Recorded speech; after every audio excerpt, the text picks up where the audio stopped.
আধার কার্ডে কোন phone number link করা আছে কীভাবে দেখব?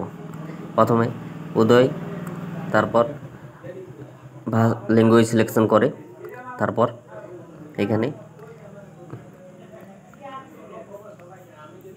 মাই আধার অপশানটাতে ক্লিক করতে হবে এবং ক্লিক করার পর আমাদের সামনে একটা নতুন পেজ খুলবে এবং সেই পেজে একদম নিচের দিকে নিচে নিচে নিচে নিচে নিচে এই চেক আধার ভ্যালিডিটি অপশানে ক্লিক করে এখানে আধার নাম্বার দিয়ে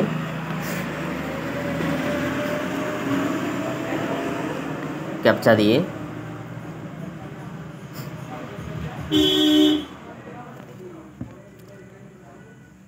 প্রসেস করলেই আপনারা দেখতে পাবেন যে আপনার আধার নাম্বারে কোন ফোন নাম্বার লিঙ্ক করা আছে। লাস্টের 3টা সংখ্যা এখানে কিন্তু দেখা যাবে।